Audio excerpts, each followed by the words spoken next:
Muhammad Ali nació como Cassius Marcellus Clay Jr. en 1942, en Louisville, Kentucky, en medio de una sociedad marcada por la segregación racial. Desde pequeño mostró una energía inagotable y una personalidad que no pasaba desapercibida. Lo curioso es que su entrada al boxeo no fue por casualidad, sino por un robo. A los 12 años le robaron su bicicleta y lleno de rabia fue a denunciarlo a un policía que además era entrenador de boxeo. Clay le dijo que quería pelear con el ladrón, y el oficial le respondió que antes debía aprender a pelear de verdad. Esa bicicleta perdida cambió el rumbo de su vida. Cassius Clay comenzó a entrenar con una obsesión que lo distinguía del resto. Desde el inicio no solo mostraba velocidad y reflejos, también una confianza casi desbordante. Decía que sería el mejor del mundo, aunque apenas era un adolescente. Lo increíble es que no era solo fanfarronería. Realmente tenía el talento y la disciplina para lograrlo. En su juventud, Clay se convirtió en un boxeador amateur imparable. Con un estilo ligero, veloz y lleno de carisma, acumuló victorias hasta representar a Estados Unidos en los Juegos Olímpicos de Roma en 1960. Allí, con apenas 18 años, ganó la medalla de oro en la categoría de peso semipesado. Aquella victoria fue el inicio de una leyenda. Un dato curioso es que, al volver a su ciudad natal, Louisville, todavía sufrió discriminación racial a pesar de ser campeón olímpico. Esa experiencia marcaría profundamente su carácter y su relación con la sociedad estadounidense. Ese mismo año dio el salto al profesionalismo. Con rapidez, reflejos extraordinarios y un estilo poco común para un peso completo, empezó a acumular victorias. Pero más allá de lo deportivo, Cassius Clay se distinguía por su personalidad. Hablaba sin miedo, hacía rimas para burlarse de sus rivales y se autoproclamaba el más grande, incluso antes de demostrarlo en el ring. Su carisma lo convirtió en una figura mediática desde temprano. En 1964, llegó el momento que cambiaría su vida y la historia del boxeo. Con apenas 22 años, se enfrentó al entonces campeón Sonny Liston, un peleador temido y brutal. Nadie le daba oportunidad a Clay. Sin embargo, esa noche sorprendió al mundo. Bailó en el ring, esquivó golpes y dominó a Liston hasta obligarlo a rendirse.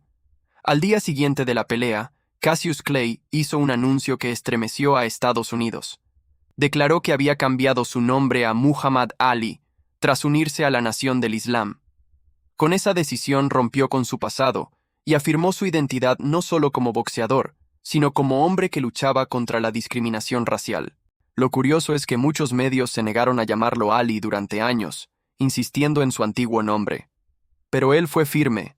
Decía que Cassius Clay era un nombre de esclavo y que su verdadero nombre era Muhammad Ali. Desde entonces, el boxeo ya no tenía solo a un campeón, tenía a un ícono cultural en formación. Tras conquistar el título mundial en 1964 al vencer a Sonny Liston, Muhammad Ali se convirtió en una figura polémica y fascinante. No solo era un boxeador invencible dentro del ring, también era un hombre que desafiaba las normas sociales de su época. Su estilo de pelea, su personalidad explosiva y sus declaraciones lo convirtieron en un fenómeno mediático sin precedentes. Ali se movía en el ring con una ligereza que parecía imposible para un peso completo. Él mismo lo describía con su famosa frase: floto como una mariposa, pico como una abeja. Esa combinación de velocidad y precisión lo hacía prácticamente intocable. Ganaba peleas con una mezcla de habilidad técnica y estrategia psicológica. Antes de cada combate, lanzaba rimas y burlas que desestabilizaban a sus rivales. Lo curioso es que sus predicciones se volvían virales mucho antes de la era de Internet. Ali solía anunciar en qué asalto iba a noquear a su oponente, y muchas veces lo cumplía. Ese estilo lo transformó en una especie de showman, un hombre que no solo peleaba, sino que convertía cada combate en un espectáculo mundial. Sin embargo, su vida fuera del ring era igual de intensa. Su afiliación a la nación del Islam y su cambio de nombre generaron una gran controversia en Estados Unidos. Mientras muchos lo veían como un símbolo de orgullo afroamericano, otros lo consideraban un provocador. Aún así, Ali nunca retrocedió en sus convicciones. El momento más crítico llegó en 1967, cuando el gobierno estadounidense lo llamó a filas para la guerra de Vietnam. Ali se negó rotundamente a enlistarse. Su respuesta fue clara: ningún vietnamita me ha llamado jamás negro. Para él, no tenía sentido luchar por un país que aún discriminaba a los afroamericanos. Esa decisión le costó caro. Fue despojado de su título mundial, suspendido del boxeo y enfrentó una condena de prisión, aunque más tarde logró apelarla. Durante casi 4 años, el mundo perdió a uno de sus más grandes boxeadores en su mejor momento. Pero al mismo tiempo, Ali se convirtió en un símbolo de resistencia, paz y derechos civiles. Un dato curioso es que, en ese tiempo fuera del ring, Ali no dejó de ser una figura pública. Viajaba, daba conferencias y se consolidaba como una voz poderosa contra la injusticia racial. Su figura trascendió el deporte y se transformó en un ícono político y social. Cuando finalmente regresó al boxeo en 1970, el público estaba dividido. Algunos lo consideraban un héroe valiente, otros lo acusaban de cobarde por negarse a ir a la guerra. Pero una cosa era indiscutible: el mundo quería verlo pelear de nuevo. Ese regreso lo llevó a una serie de combates legendarios que marcarían no solo su carrera, sino toda la historia del boxeo. Los duelos contra Joe Frazier, George Foreman y Ken Norton se convertirían en batallas épicas que todavía hoy son recordadas como el pináculo del boxeo mundial. El regreso de Muhammad Ali al boxeo no fue silencioso. En 1971, protagonizó lo que se conocería como The Fight of the Century. Frente a él estaba Joe Frazier, otro campeón invicto, duro, agresivo y con un gancho de izquierda temible. El combate se celebró en el Madison Square Garden, y fue más que una pelea. Era un enfrentamiento de estilos, ideologías y hasta de visiones del mundo.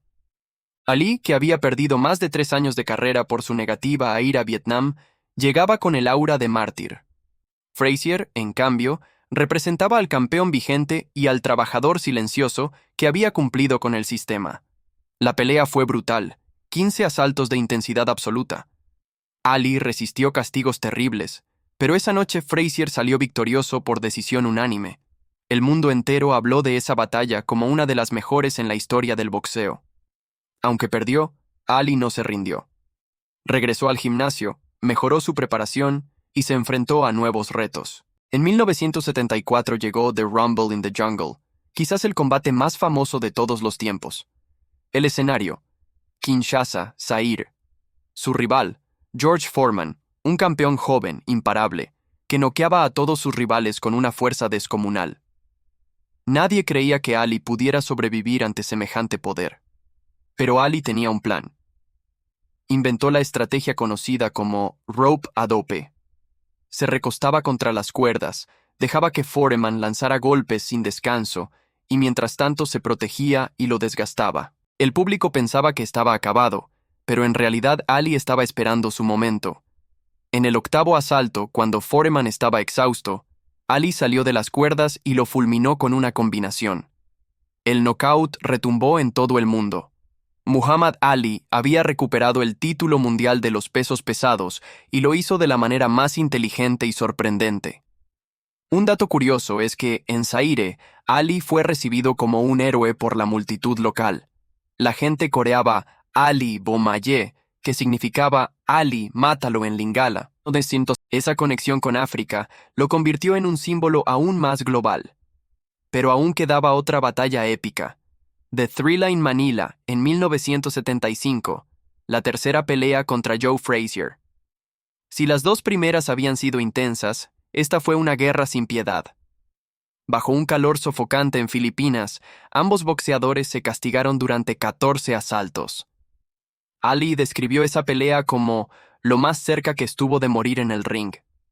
Finalmente, Frazier no salió al 15º asalto, y Ali ganó, pero ambos quedaron marcados física y emocionalmente por aquella guerra. Esas peleas no solo consolidaron a Ali como uno de los mejores boxeadores de todos los tiempos, también lo elevaron al nivel de leyenda viva. No era solo el campeón, era el más grande, un hombre que con ingenio, carisma y valentía se había enfrentado a los mejores y había escrito páginas imborrables en la historia del deporte.